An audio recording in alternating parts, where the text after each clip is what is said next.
আসসালামু আলাইকুম। আশা করি সবাই ভালো আছেন, সুস্থ আছেন। আবারও নতুন একটি রেসিপি আপনাদের সাথে শেয়ার করব। কচুর মুখী রান্না করার রেসিপি।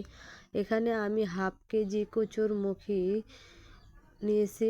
ধুয়ে পরিষ্কার করে উপরের খোসাগুলো ছাড়িয়ে আমি নিয়েছি।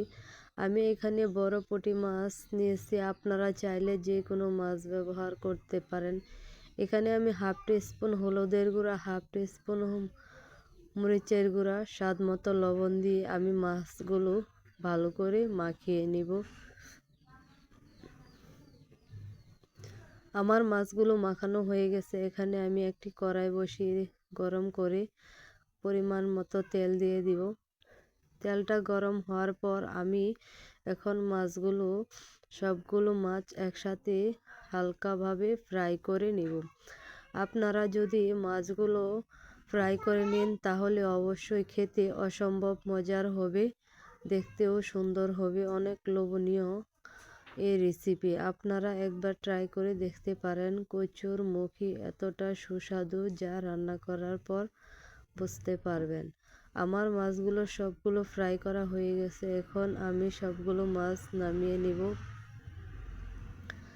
আমার সবগুলো মাছ নামিয়ে নেওয়ার পর যে তেলগুলো থাকবে সে তেলে আমি মাছ রান্না করা বসিয়ে দিব। এখানে আমি দিয়ে দিব পেঁয়াজ কুচি করা।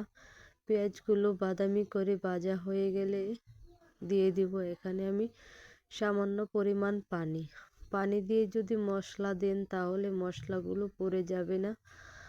আমি এখানে 1 চামচ দিয়ে দিব মরিচের গুঁড়া, হাফ চামচ দিয়ে দিব হলুদের গুঁড়া, স্বাদ মতো লবণ।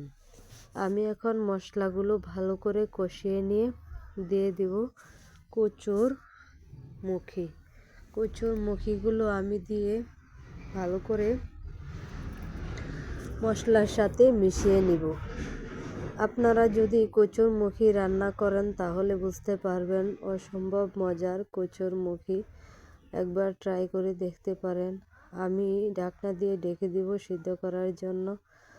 আমার কচুর মুখীগুলো সিদ্ধ করা হয়ে গেছে। দেখতেই পাচ্ছেন আমার কচুর মুখীগুলো পারফেক্টভাবে সিদ্ধ হয়ে গেছে। এখানে আমি 1 কাপ পরিমাণ পানি দিয়ে দিব।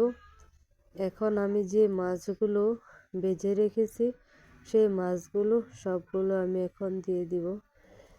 আমার মাছগুলো দেওয়ার পর আমি এখন জাল করে নিব। দেখুন এখন আমার বলক আসার পর আমি কিছু ধনিয়া পাতা অ্যাড করব। ধনিয়া পাতা হাতের কাছে থাকলে দিতে পারেন, না থাকলে স্কিপ করতে পারেন।